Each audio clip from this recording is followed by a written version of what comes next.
Okay, so we're ready to go. Welcome, everybody. This is the latest in my series of interviews under the title of The Scholar Gypsies, and we have a real scholar gypsy here today.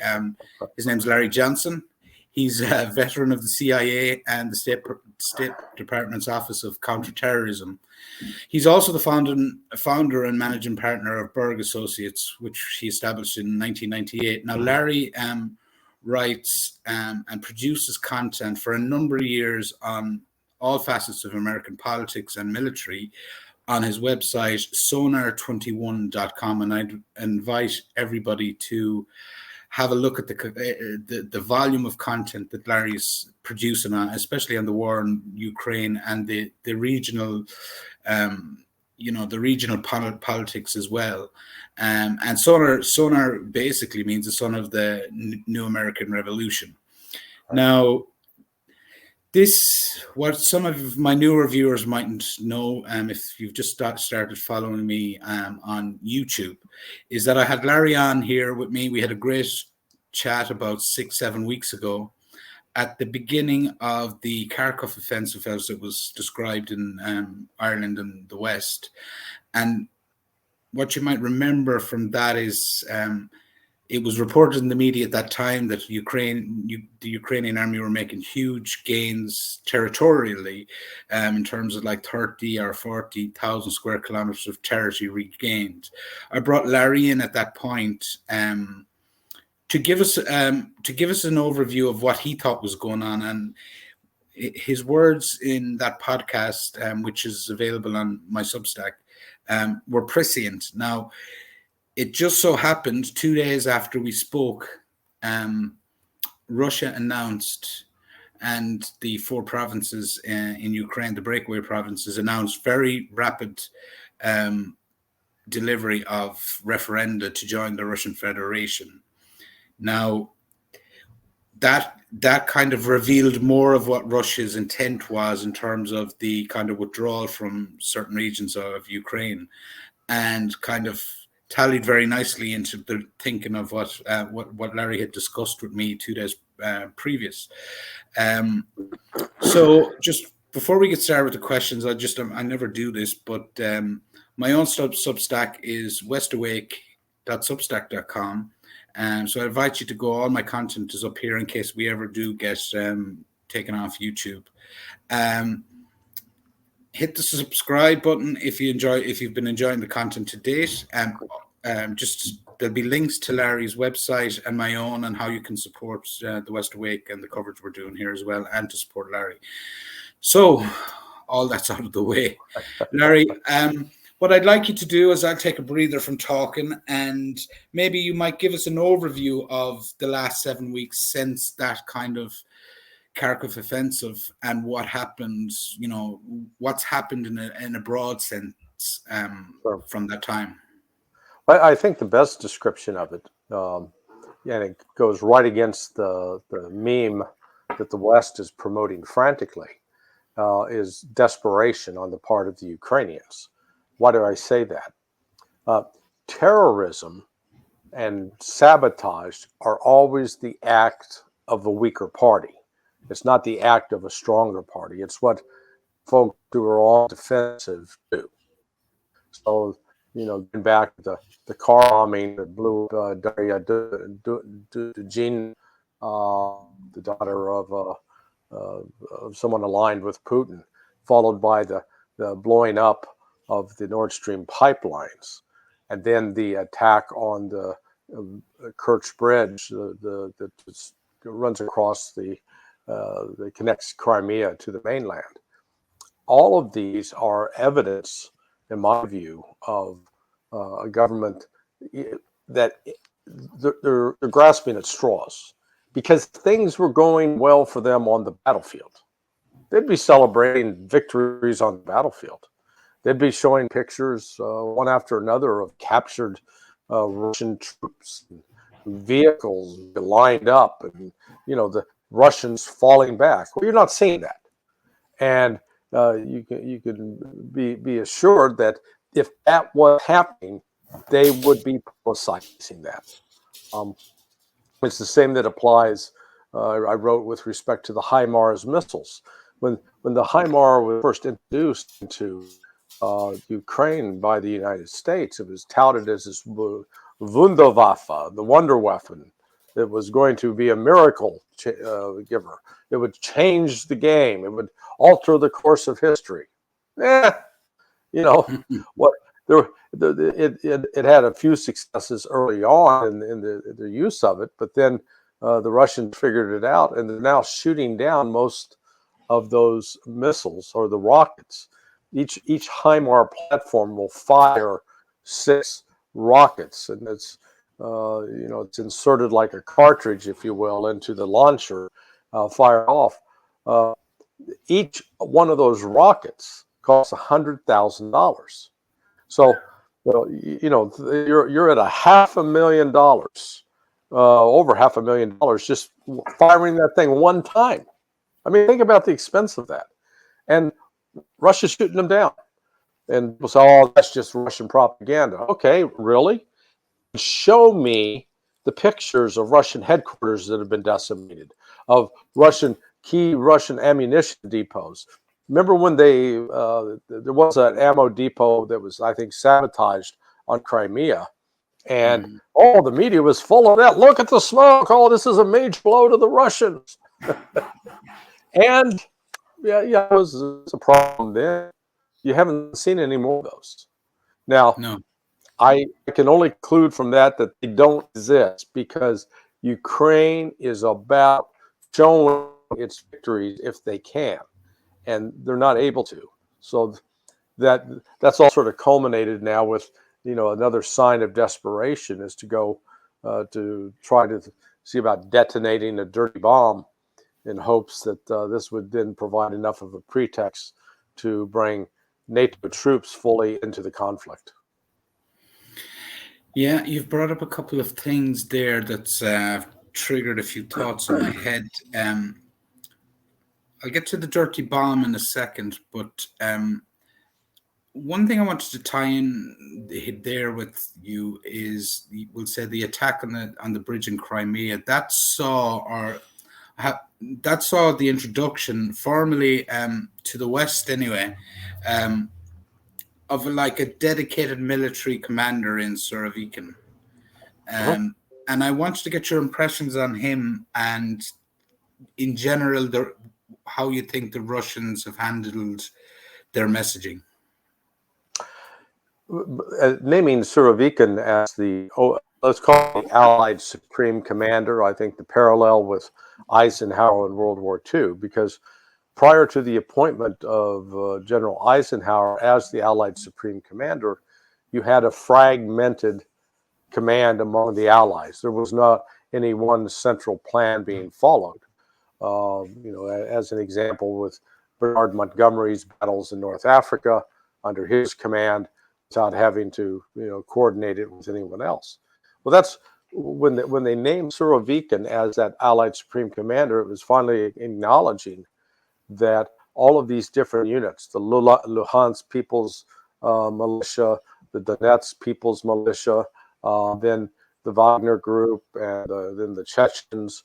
It was, you had different entities pursuing different objectives, and that part of the other reason I think that Surovikin was named was it was in the aftermath of the referenda.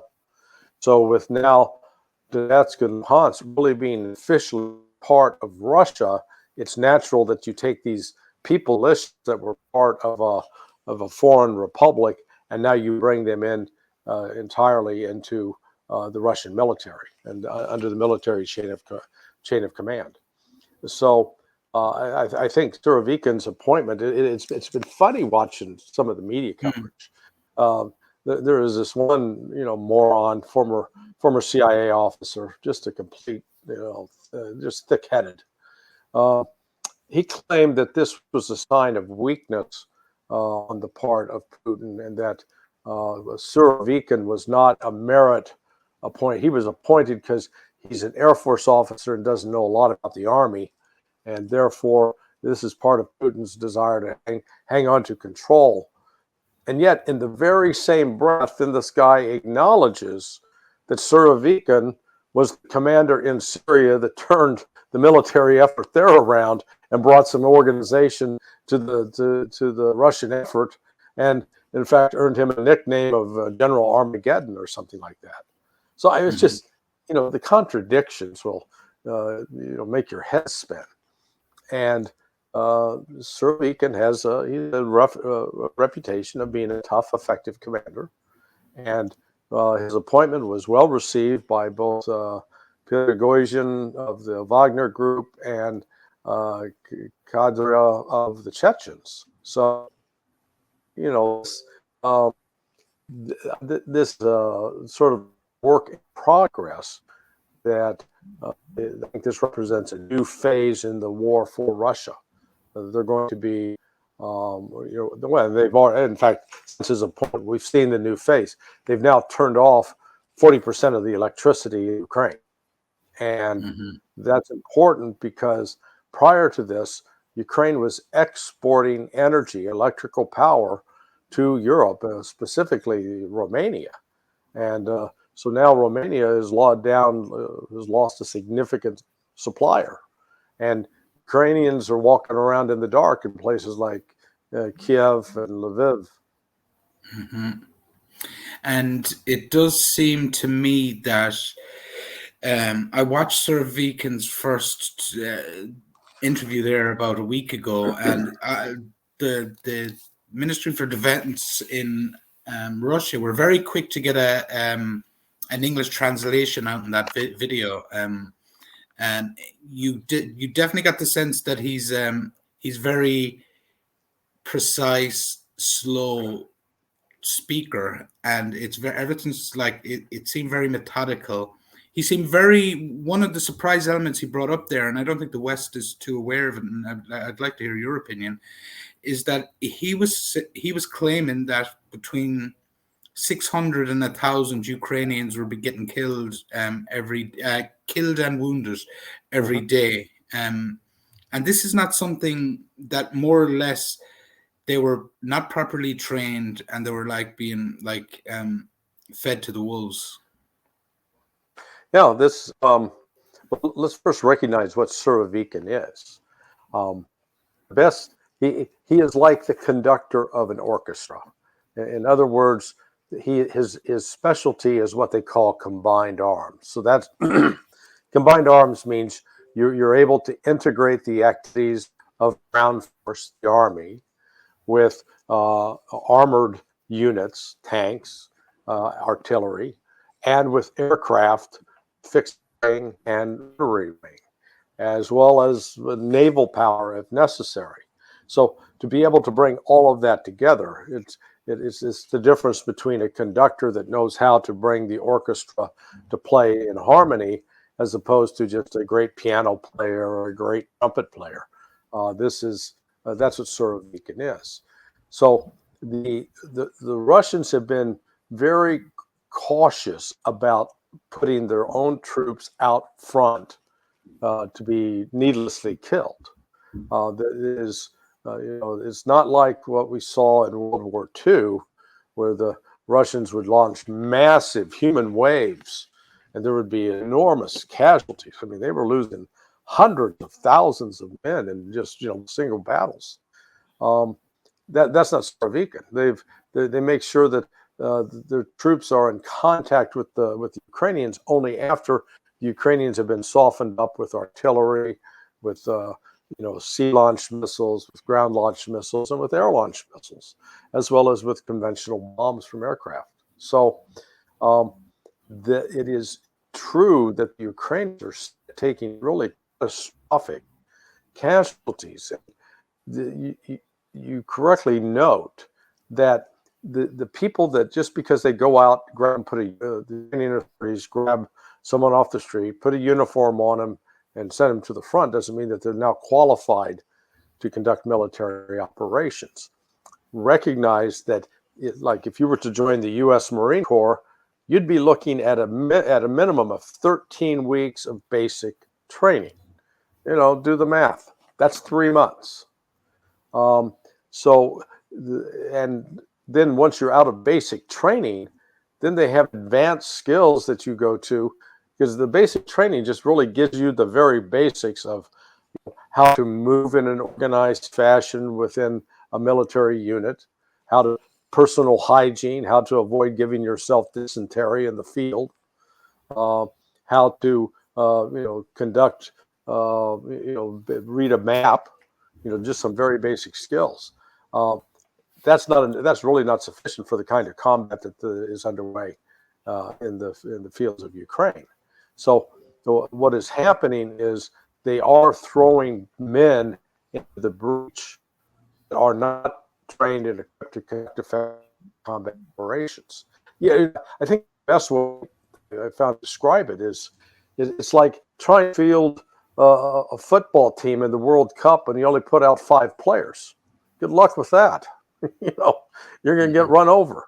Well, that's what's happening to Ukraine. And what do I mean that they're only fielding 5 players? They've got these troops, and not all of the troops are trained. That's number one. Number two, they're not accompanied by heavy armor. The number of tanks that are available to the Ukrainians is quite limited. They're constantly in demand, getting what the Poles and the French and the Romanians can send them. They do not have fixed-wing aircraft or rotary-wing aircraft to speak of that could come in and provide close air support. A way to an attacking force, an aerial attacking force that the Russians have to worry about. And when it comes to artillery, the Ukrainians can't match the Russians. They just don't. They don't have the volume of weaponry and ammunition. In fact, the HIMARS is a case in point. There was some estimate that the Ukrainians were using 5,000 rockets a month. Lockheed Martin, who produces the HIMARS, they make 9,000 a year. Okay, do the math. Americans are terrible at math, but the math says that basically in 2 months, Ukraine will have shot everything that Lockheed Martin can produce in 1 year and then some. So that means there's not a stack of missiles sitting in some warehouse somewhere waiting to be rushed to the front. They're without. That's one of the reasons, early on in this, you saw this Tochka missile that it was sort of an air defense system, but it was the Ukrainians were firing it with some frequency. That stopped. It stopped because they've run out of them, and they're not making any new ones. This is in contrast with since end of March. I had a conversation with a friend of mine who's in the military intelligence, and he had access to the current intelligence.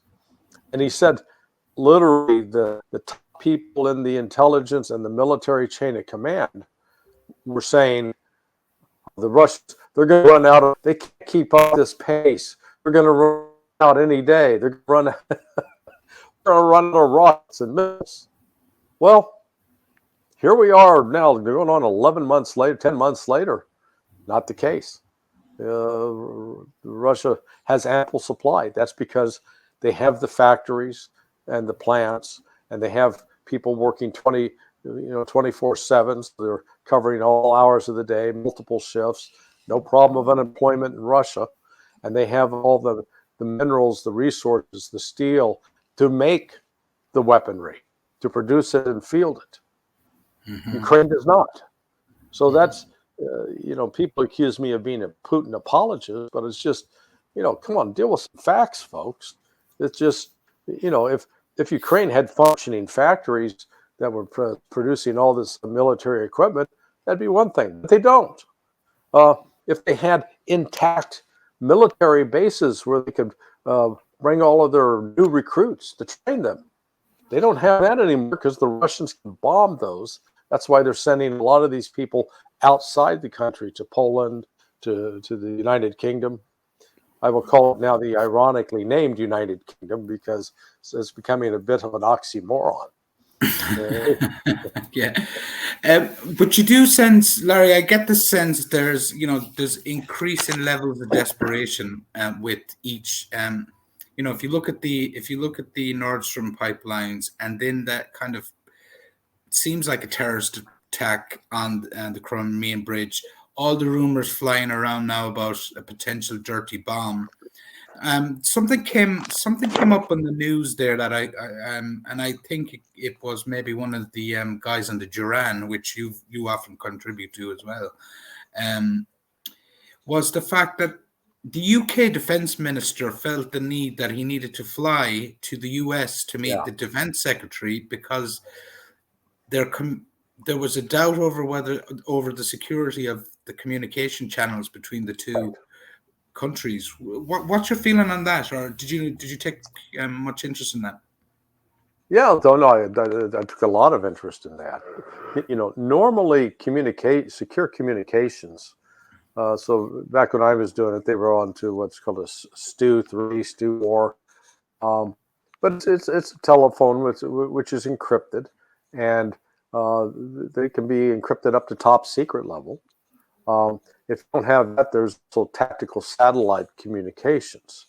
So the notion that they could not secure either a landline like the Stu or the tactical satellite communication secure strikes me as a bit odd. I think what was probably more likely is that there was actually a suspected mole in the defense within the office of that defense secretary, and not feel those conversations could take place with the security of having somebody there listening in and reporting out.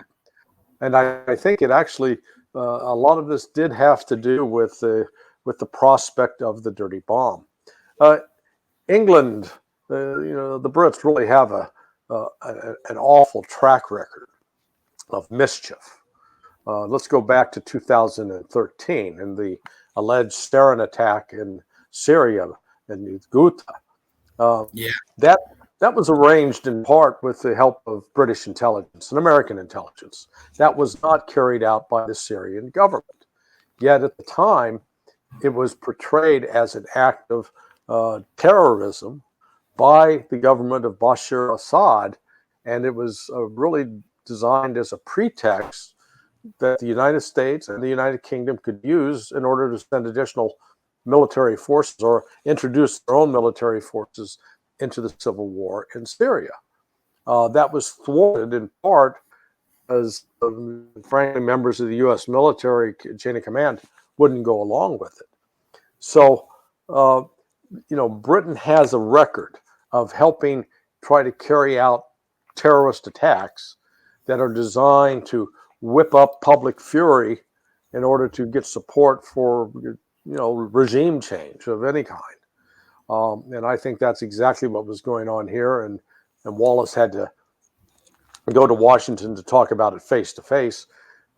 Whether or not it was that the United States discovered that the Brits were helping the Ukrainians work up a dirty bomb plot, or I'm not sure really who blew the whistle on whom first, but it was an unusual move, and he made even more unusual by the fact that Wallace announced it, explained why. Yeah, our communications are not secure. It really shouldn't be a problem to secure those communications. Yeah, but did it suggest to you that what if we look at the events just after that?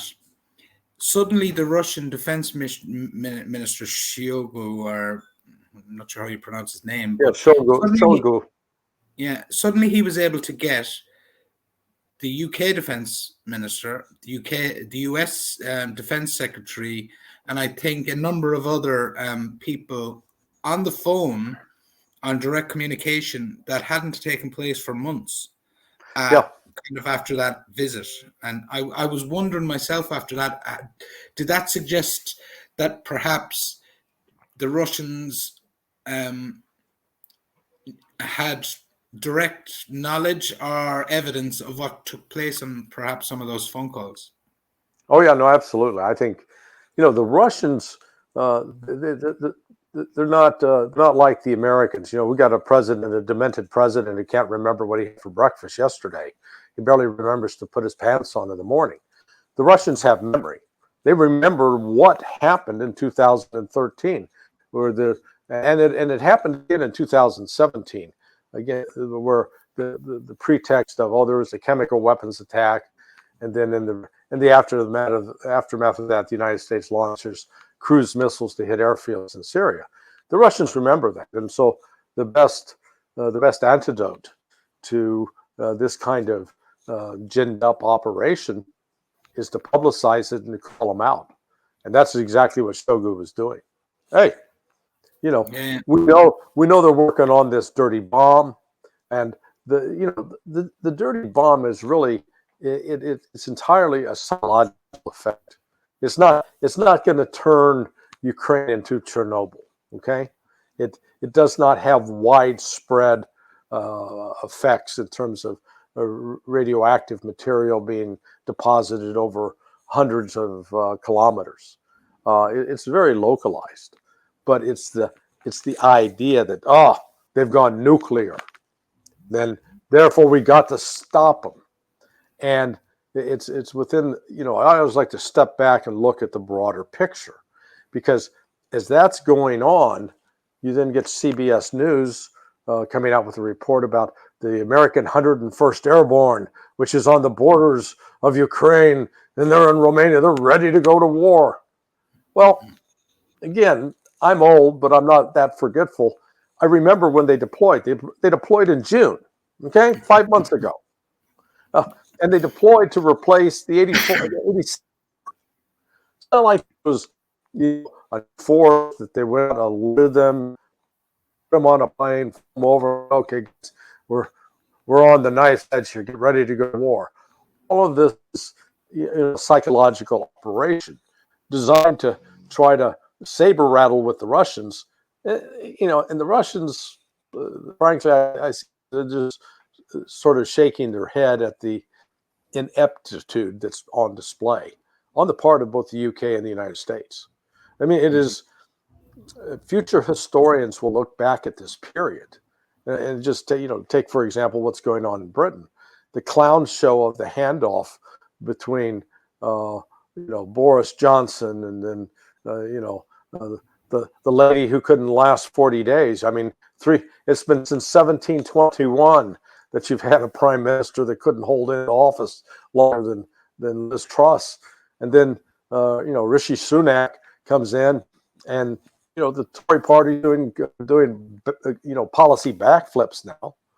And all of this in the context of, while the economy in the United Kingdom is literally in the toilet, it is not getting better every day. Businesses are not booming. They're not hiring more people. Prices are going down. Fuel not plentiful, and yet where's the priority? Oh, let's send more money to Ukraine. That's why I think we talked about this last time I was with you. That's why I wrote that article using the skit from Saturday Night Live, where more cowbell. It was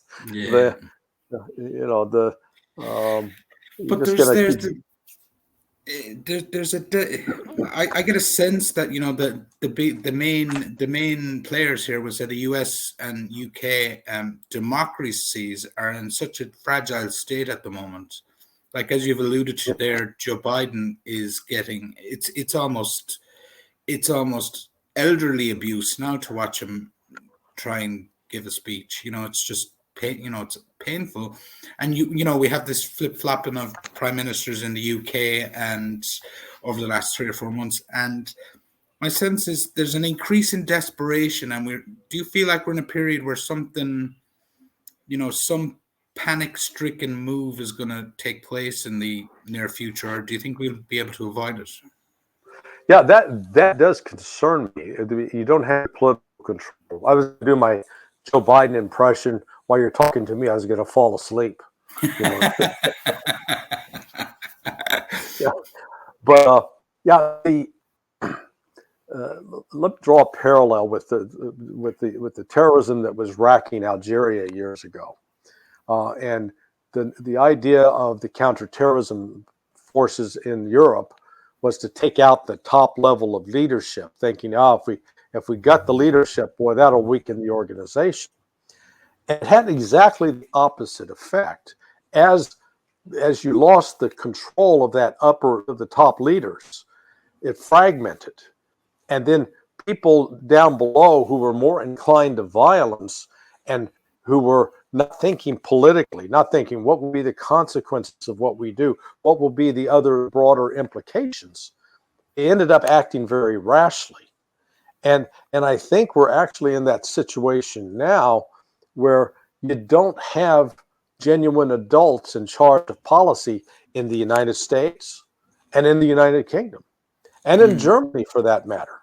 hmm It is it's almost surrendering policy to the bureaucrats and to people who are not thinking with the broader interests of the nation or even the world, for that matter. And that I do think that's dangerous because there can be serious miscalculations. And just look at what the United States policy in dealing with countries like China. We're going out of our way to insult the Chinese. I'm not saying that the Chinese are not a potential threat that needs to be taken seriously, but openly insulting them, doing the same to the Saudis, doing the same, trying to bully the Indians. And it's like, at just a moment's notice, we're turning and saying, "Oh, we're going to sanction you. We're going to sanction you." Well, we've seen the bizarre situation. No, I suppose we've seen this situation. I don't know if it's bizarre or not, but the Iranians are under increasing pressure, are calls to sanction them over the provision of these drones or the drone technology to Russia, while all of the West provides the same material to Ukraine. So it Yeah, it's you're looking for consistency, my friend. No, no, no. Come on. yeah. The hypocrisy is large. Actually, we shouldn't blame Iran for the provision of those drones. We need to blame the United States because if you recall, it was 2011. Iran brought down a CIA drone, and that it was a very sophisticated. It's called I think the 179, and they reversed engineered it. Well, Oh, you compare that drone to the ones, the Shaheeds, as they're called, or the Durham 2s in Russia. They sure look, it's like looking at the redheaded father that's got some redheaded children, exactly the size, but they do share some similar characteristics. And so part of the technology of that drone was appropriated by Iran. And that, you highlight by, again, we're angry with Iran, we're angry with China, we're angry with Saudi Arabia, we're angry with Russia. Hey, it's okay to be angry if you've got some leverage of all these people, but the United States and the United Kingdom and the rest of Europe have zero leverage over these people. and Zero. it's becoming increasingly obvious that America's standing in, we'll say, fearsome standing in the world in comparison to even 10 years ago is not paying the kind of dividends they might have expected with regard to some of those countries that you've mentioned there. And it's almost like they're becoming even further entangled and merged with each other, Mm-hmm. because it seems to me that whatever happens out of this, we're going to have two different economic models in the world, and like the Russians, Brazil, Russia, Iran, China, and we'll say South Africa and others Right. seem determined to pursue their own course, as kind of a trading bloc. Yeah, this, the legacy of imperialism is left a bad taste in the mouth of lots of countries. And, Mhm.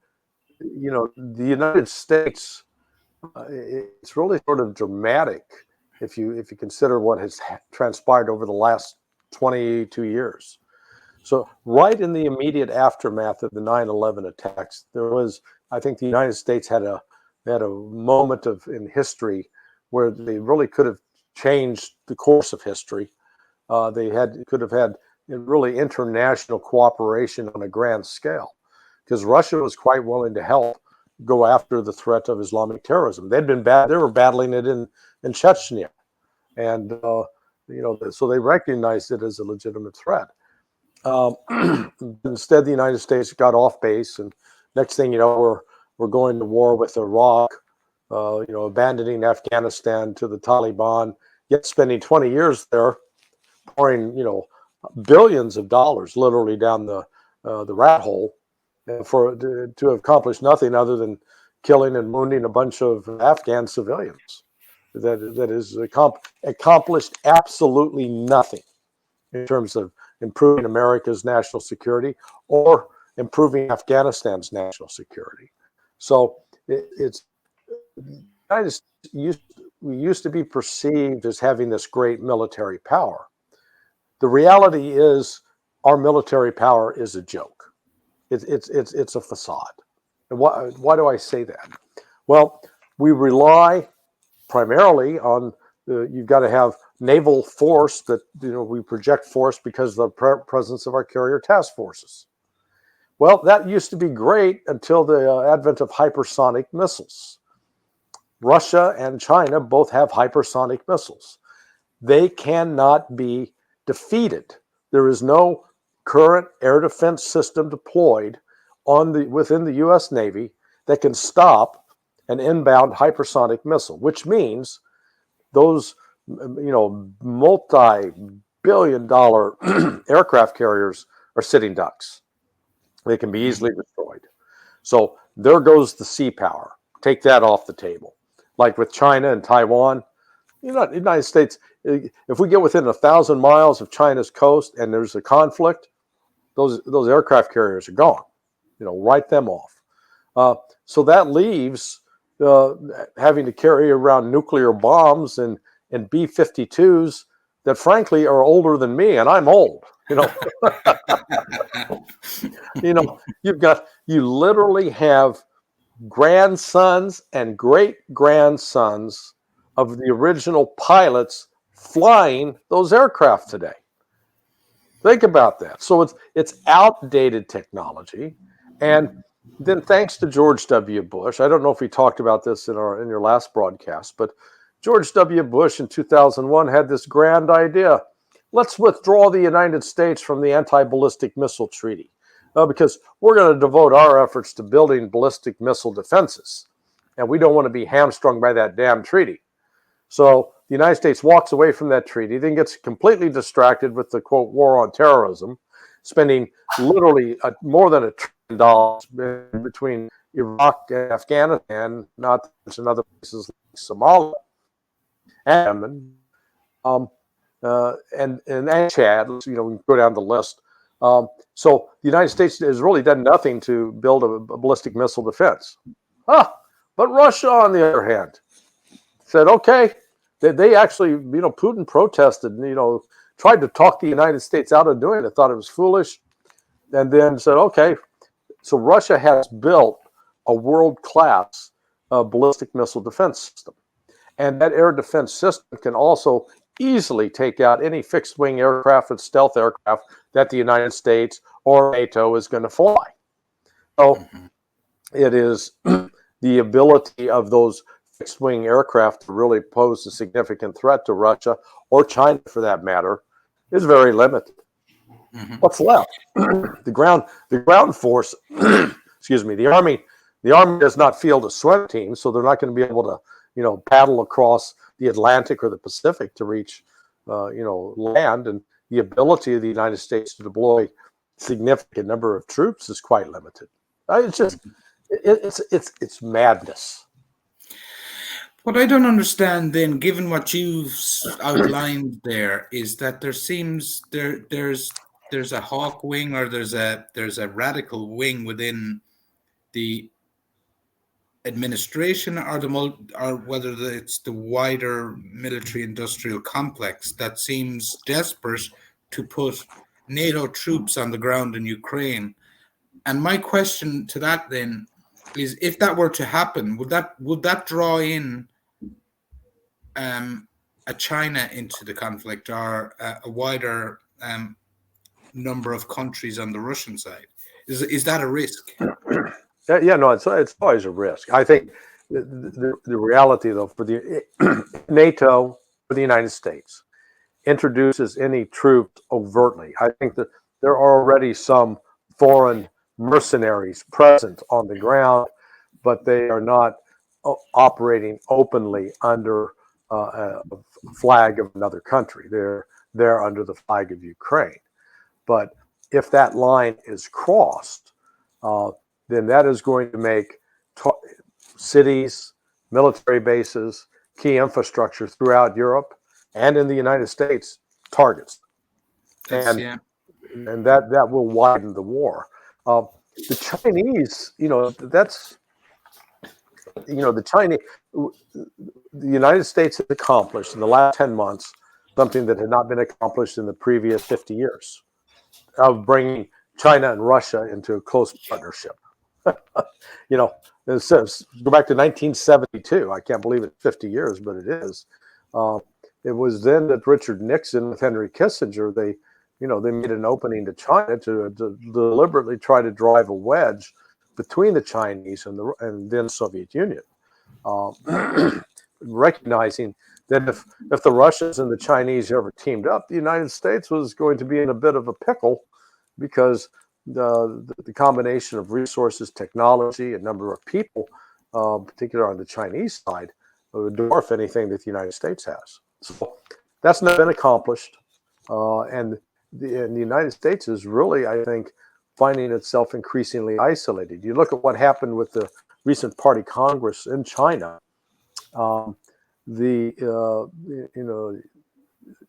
Xi took over, consolidated his power. Whether it was a deliberate effort, when the Hu Jintao, the former premier, came out, number one, he's an elderly, frail man. He's like Joe Biden. I've always joked that we could get those two in a room together to negotiate, and they wouldn't even know who they were talking to. But they brought him out, sat him down, and then he wasn't dragged kicking and screaming from the arena, but he was walked out, whether it was for health reasons or whether it was just to provide a symbolic exit of here's the former power is gone now. And what she did was he consolidated. It's all men. Previously, they had a woman or two tossed in. No women in the mix. It's all men. And the intelligence chief figures very prominently. So, he sent in a very clear, very severe, we're going to protect China's interests at all costs. Mm-hmm. And despite U.S. saber rattling, the Chinese are sending the message they're not going to be intimidated by the United States. In fact, they're getting rid of the people that were considered pro-U.S. That's what I was just going to say to you, because he made a point of removing one or two kind of civic, historically pro-US people from the inner sanctum or inner circle. I suppose if we draw it back to, we'll say the current battles that are in Ukraine. There was again rumors. There's a big drive by the Ukrainian forces for Kershon at the moment, and there was some rumors that the Russians might abandon it, or they might pull back or draw back. What's your view of that situation now? Yeah, it's part of the overall propaganda war. Russia got the civilian population out, or encouraged the civilians to leave, recognizing that there may be a battle there in Kershon. Ukraine does not have the ability to take an occupied city and fight for it street by street. They just simply do not, because they lack the air power.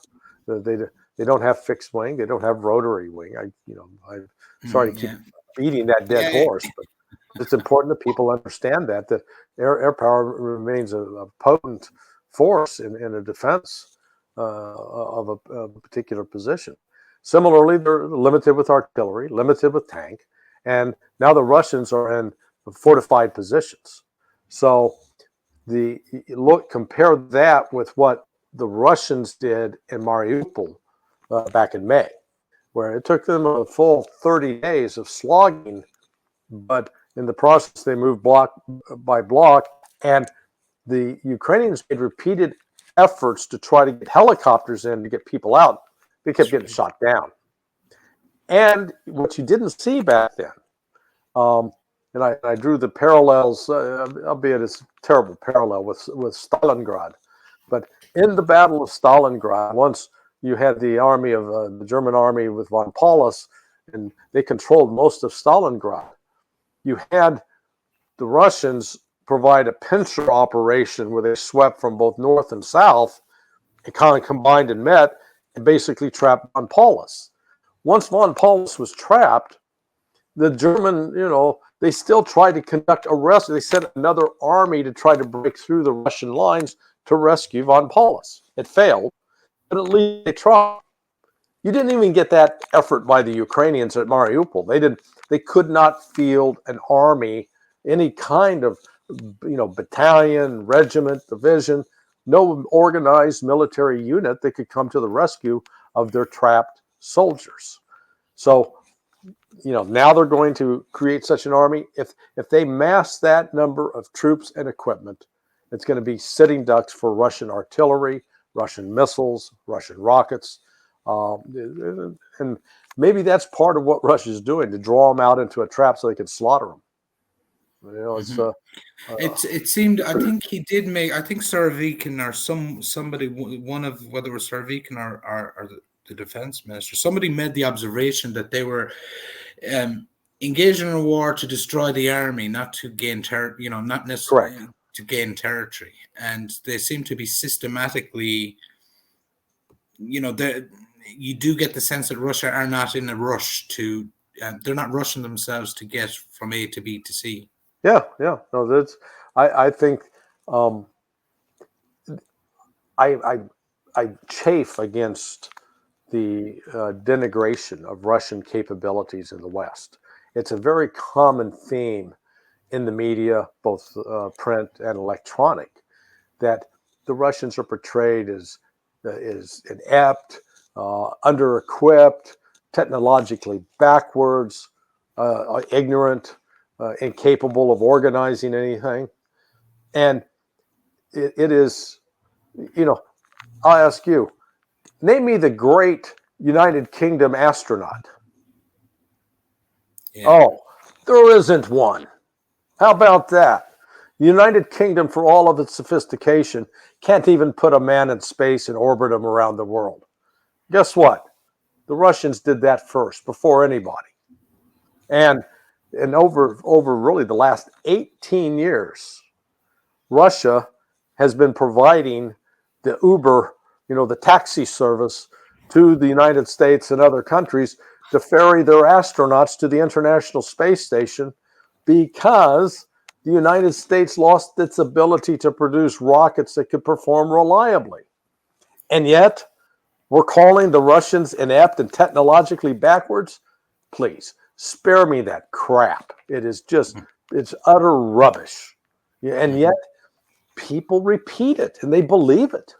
That's why, it's just, people say, oh, you can't compare a space program with a military effort. Well, why not? It requires the same level of a dedication of resources and skilled personnel. The technological and engineering obstacles that must be surmounted to put aircraft in space, no different from creating missiles that can be fired and hit precise targets, precise locations in Ukraine. And we kind of see that ties in nicely with if we look at the Ukrainian satellite communications, there's a question mark out about, even from Elon Musk and Starlink, who are providing, the entire Ukrainian army are reliant completely on the Starlink system, satellite system. And the sense I get from Elon Musk is that he's not confident at their ability to stop the Russian capability of interfering with their telecommunications. Now, Russia's always had an advanced electronic warfare capability, both to interfere with communications as well as to intercept Mhm. and tap into them. That's the one thing that most people really haven't thought about with respect to modern war is the utter dependence on satellite communications and the dependence on internet and that kind of technology. Uh, and we experienced what being shut out of it. It was like here down in Florida a few weeks back with Hurricane Ian. I lost power for 2 days. Mhm. And so once you're without power and without internet, you're in sort of a black hole. You know what's going on immediately around you, but your window to the world is completely shut. And one of the elements that would be, I think, if the war escalated with the West, one of the very first things Russia would do would be take out all, the satellites in space. I think Mhm. Russia's ability to do that is as good, if not better, than anything the United States has. Mhm. So once they're blind, then what do you do? Because Mhm. the ability, we've got a military that's really dependent now upon this modern communication system, which didn't exist 200 years ago when fighting the Civil War in the United States. You had to, old fashioned of write it on paper and send somebody writing off in the opposite direction to deliver the message. Um, we'd be back to that, and that really imposes some limitations on military activities. Absolutely, and you do get a sense that there's almost a race to dominate space with satellite technology between four or five different countries. The yeah, the I suppose the where do you if we move it on to the future, we've covered kind of Kershon. Where do you see the main? Where do you see Russia making a play for next? Like, do you see them going into somewhere like Odessa or attempts there before? Is that on their radar? I felt they're going to have to deal with the immediate. The first task in order of priority is eliminating the Ukrainian army as an effective military force. Um, and I think they're waiting for more, if you will, more severe winter weather to come in and continue to disrupt the power supply, the thermal power plants, so that heating and electricity are scarce items in Ukraine, and in hopes that that can persuade the Ukrainians to surrender rather than to have to, slaughter a lot of them. But if that doesn't work, I think Russia's fully prepared to destroy the Ukrainian army and to destroy it with a larger force. They've already, the mobilization is well underway, and the training of those newly mobilized troops has been going on now for 8 weeks. So they will be. These are not people that are inexperienced and unfamiliar with the military. Are getting refresher courses because they're former military personnel. Um, I cannot imagine Russia ending this entire operation without securing Odessa and securing Transnistria and southern part of Moldova. That they recognize that the West is no longer a reliable partner. It is no longer. I think Russia really did labor under the naive illusion that the West could be trusted as a negotiating partner, and that the West would ultimately accept the Russians as as equals. And I think it's only been in the last 12 months that it's suddenly become clear to Russia that you know there is no rational basis for the Western hatred of Russia. And we're not just talking distaste and venom directed at Vladimir Putin. I mean, they're all Russian art, Russian literature, Russian music, uh, Russian act. They're all insulted. They're treated as if they're outcasts and lepers. Mhm. And you've got to want it is what is the foundation of? I mean, it'd be one thing if they were like dining on babies every morning, ripping them from the mother's wound and chopping them up and eating them for breakfast. Okay, that kind of horror, I could understand hating the people that would do such a thing. But that's not what's going on. It's just that the West continually provoked Russia. And then when Russia finally, it's like, I don't know if you've ever been in a bar where somebody's finger poking you in the chest and you tell them to stop and they keep finger poking you. At some point, you're going to punch them in the nose or break their finger or both. You just stop the chest poking. Well, that's what the United States and NATO were doing for really years with Russia. And Russia finally said, okay, enough of this. And now that they're punching back, the West is discovering it does have leverage that it thought it did to coerce the Russians to behave. That's the real relation of all this. Is there any situation in the immediate future, we'll put it like between now and before Christmas, where NATO will start encouraging talks of a ceasefire or peace negotiations? There's some indication. Norway's making those noises. Hey, maybe we should negotiate with the Russians. I don't think the Russians are going. I don't think they're in a mood to negotiate. You don't think so? We have no. What are they going to talk about? They're not going to. They said they're going to put their demands out. We're taking Odessa. We're taking Transnistria. Take it or leave it. What is it that the West can offer Russia that Russia needs? Think of it that way. Let me ask you a different question then. Was there a point since this war started that Russia would have accepted less than what it will accept now? Yeah, I think so. Back in May, I think they would have, if they could have got guarantees and assurances that the shelling, Donetsk and Luhansk would stop, that those republics would be treated fairly, that Ukraine would back off from that. Russia probably would have foregone any claim on Odessa. According to several sources, Boris Johnson intervened directly and shut down those peace talks that had been virtual agreement with Ukraine, and so that's dead.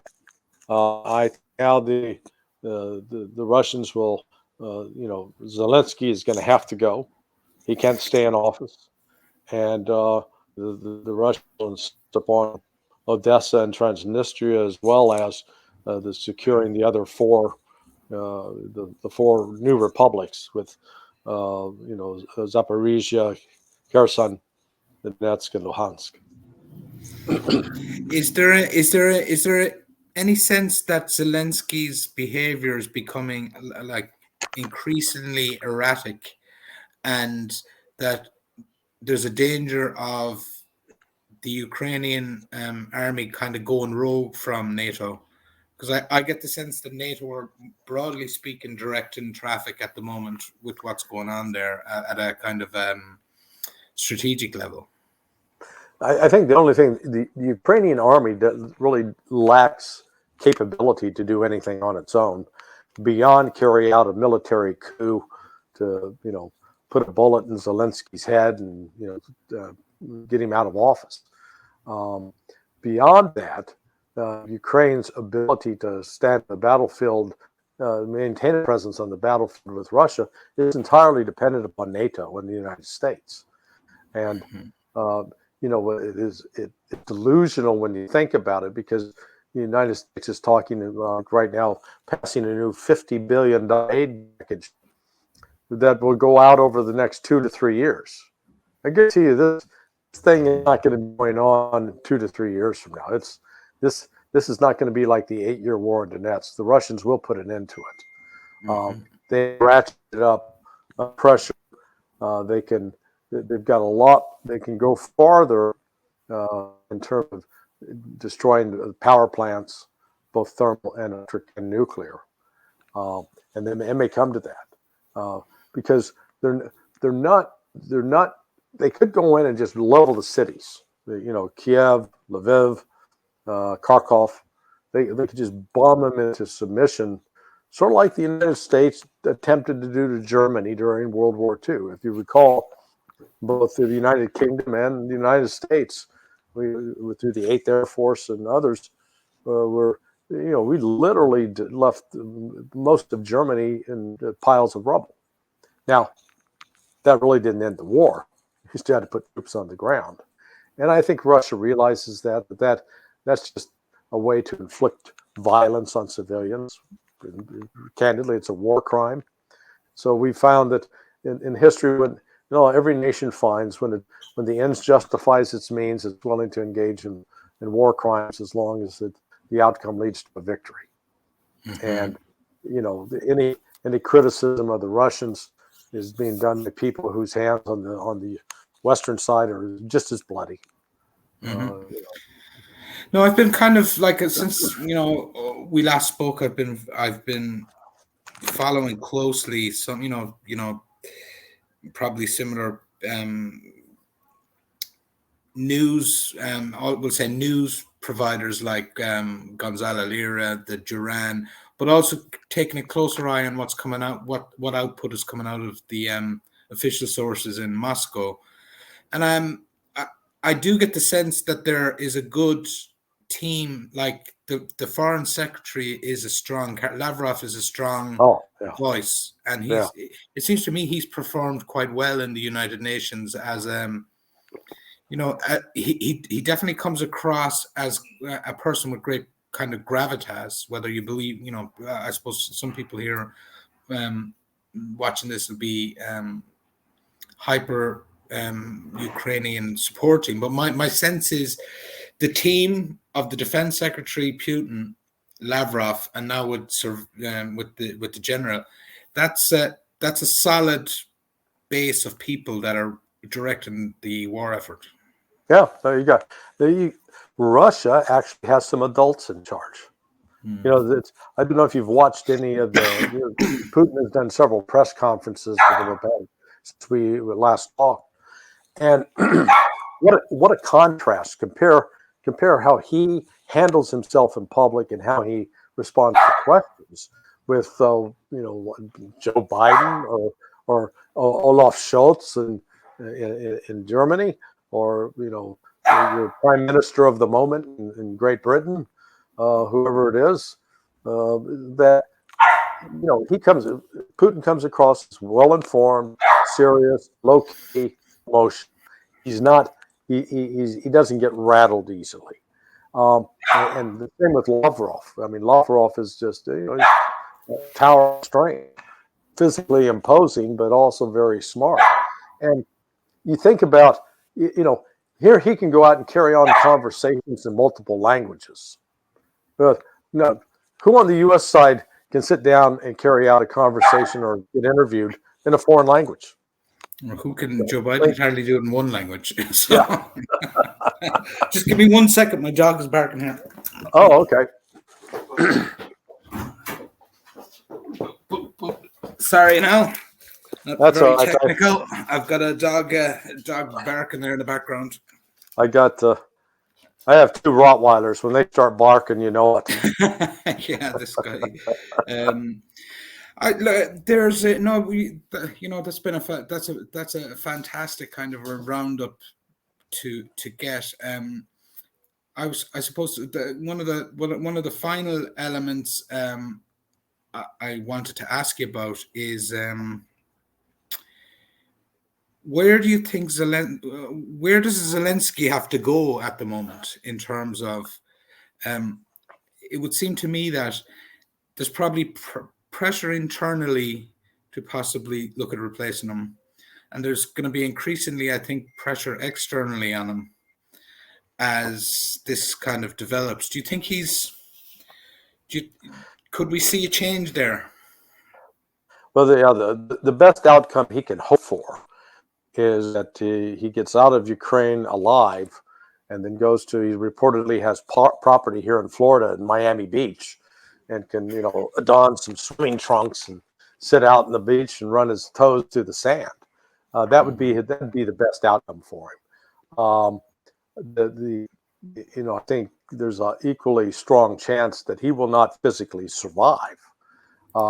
at some point, there are people in the military are going to be, I think, just fed up with the needless losses that the men under them are in suffering. I can't imagine that they're all going to be just robots and go along with the slaughter.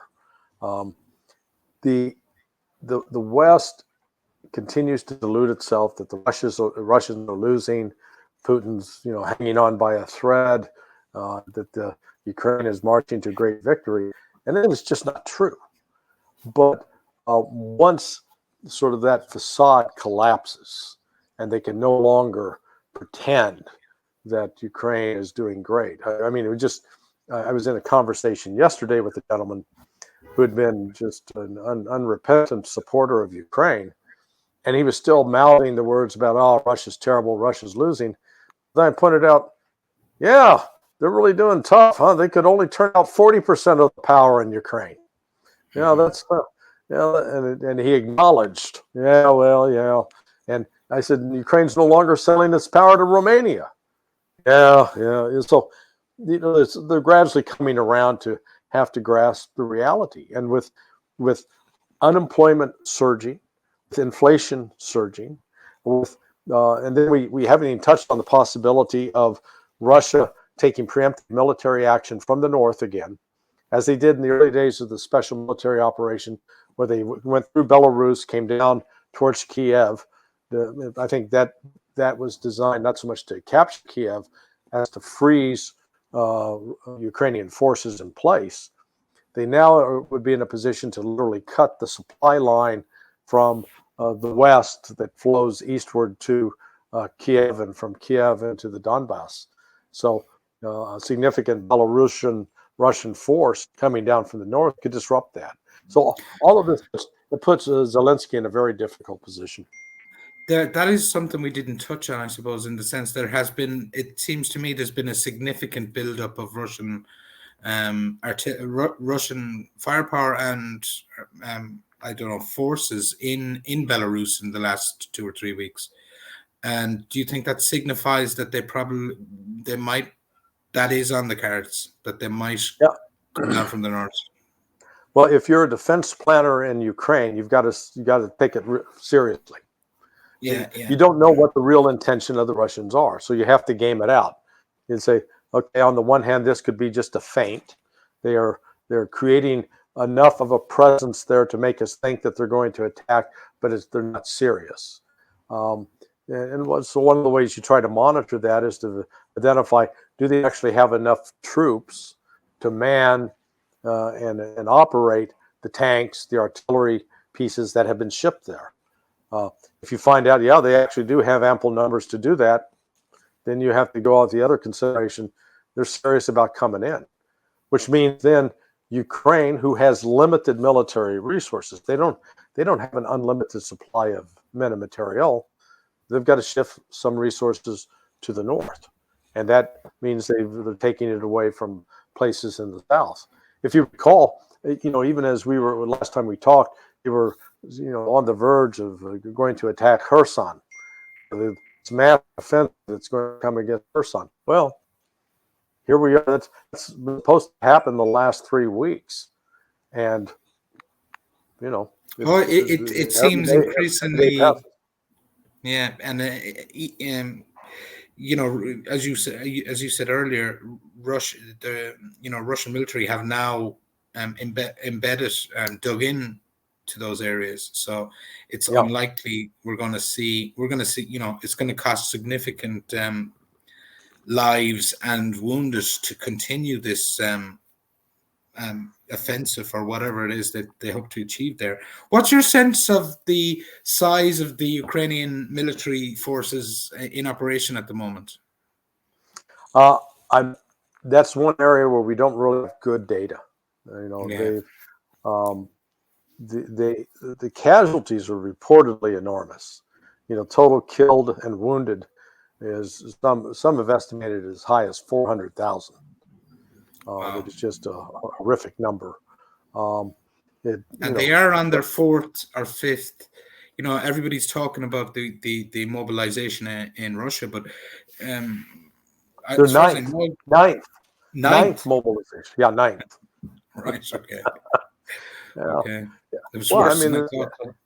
that's the other thing that you take note of. If yeah, Russia had some difficulties with, there was the images of some young men fleeing the country and running away.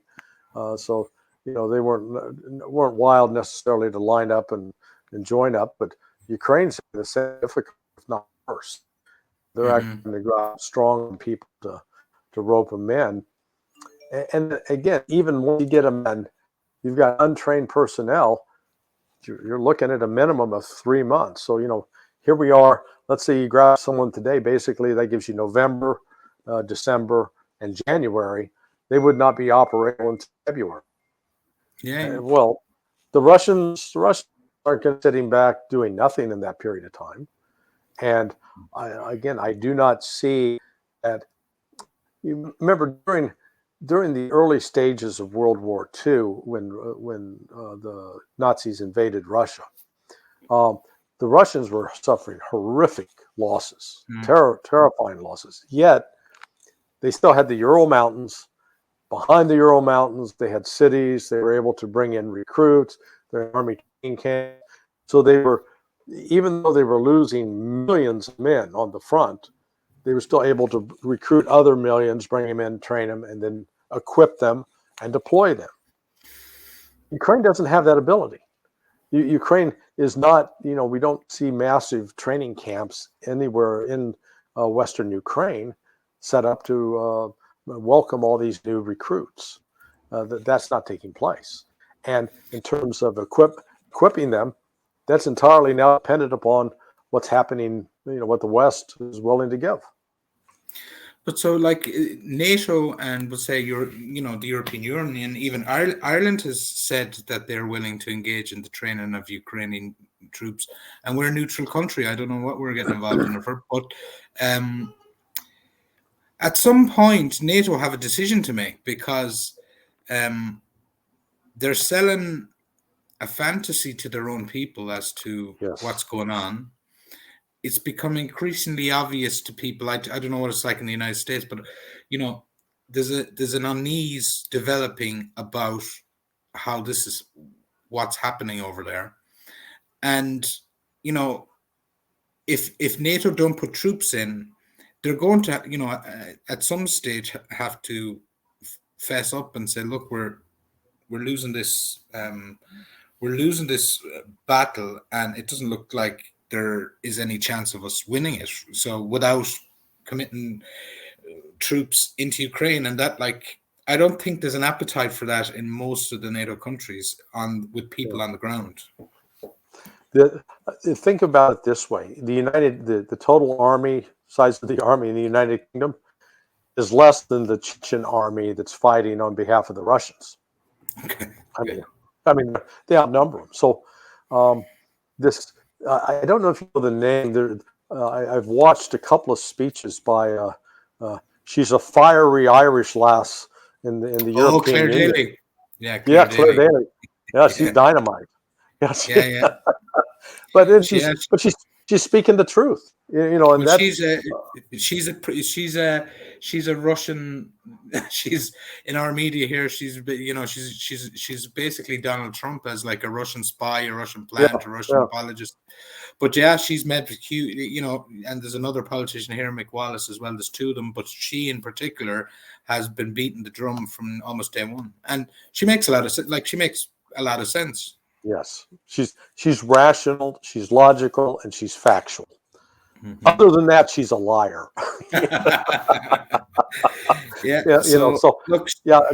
think the NATO is the thing it's most frightened of is losing total credibility, which they're in the process of doing. The reality is NATO does not have force it can deploy. It's dependent upon each of the members putting up some troops. Well, just run down the list and look at the actual size of the militaries. I mean, even in the United States, our military is now preoccupied with having correct pronouns and how to handle transgender troops. as opposed to actually having qualified people for combat. And and then the very act of how do you deploy them? How do you move, how do you move 100,000 people from the United States to, let's say, Ukraine, and then provide them with all of food, water, ammunition that they need in order to survive in the field? You've got, the logistics is always the key to it. If you don't have the logistics to sustain the army dies in the field. And of course, this would be a war environment that is totally alien to, we'll say, the United States' most recent conflicts, which would have been in, much warmer climes. Hey, we've been good at beating up on little round people, ragheads, people that are technologically backwards. We have not faced a force firing artillery shells back at us since Vietnam. We haven't faced a force with flying combat aircraft against us. A little bit in Vietnam, but really significantly in Korea. So there we're looking at 72 years ago. So it's literally a generation. We have a generation of generals and military leaders they've never fought a real war, and now they're going. They want to go up against Russia, and in the process, they keep trash talking Russia as if it's a non-entity and incompetent. And I suppose even if they did enter a situation at some point over the next few months, you've also got a Russian army that's probably ironed out quite a number of its kinks in the last 6 or 7 months. Hey, they've been learning as they go as well. I mean, I don't think the case that the Russians have everything perfectly and they've made every proper decision. I mean, part of I think what led to the lull in fighting and the success, so-called success of the Ukrainians in their counteroffensive in August and into September, was that many of the soldiers that were fighting on the front lines for the Russians were contract soldiers. Their contracts were up. They went home. We're not renewing. We're out of here. See you later. So it led to a drawdown in the number of forces available that Russia could field, and that led to the mobilization and let's bring more people in. Russia's made some mistakes, I'm sure, but it's still it's a whole different horse, because the Russia's entire military is built to defend Russia. National defense, genuine national defense. The United States military is not built to defend the continental United States. It was built to project force in a 20th century world that no longer exists. Because we're now in a 21st century where the technology through missiles and communications have now basically rendered inert, castrated, if you will, the capabilities that the U.S. used to rely upon, such as carrier task forces. Okay. Larry, I think I've actually run out of questions. Okay. I've exhausted you. I'm sorry. No, not at all. It's a pure delight to get your take on things, as always. I just want to remind people again that it's Larry Johnson, and his website is solar21.com. It's a very good source of information. And what I do, I always want to let people know, I source my information from, the likes of Larry, the Duran, Gonzalo Lira. I check in with what our own kind of Western media are piping in with, and just to get a balance of views. And I would also say to people, keep a very close eye on what's actually being produced from the various departments of all of the various governments, whether it's Russia, Ukraine, UK, US. There's a mountain of stuff that comes up, but some of it, the signal from that UK defense minister was very revelatory when he mentioned that about their security links. Larry, is there anything else you want to get out of you? Is there anything? Do you have anything coming up, or do you have any anything you wanted to give a shout out about what you're doing? No, I appreciate you highlighting the website, and I always enjoy a chance to sit down and chat with you. Well, hopefully, if you're not gone super viral after this, you might come back to us again. And, always happy to be with you, Jerry. Yeah, no, that's brilliant. Thanks very much, Larry. And I'm just going to end the recording now.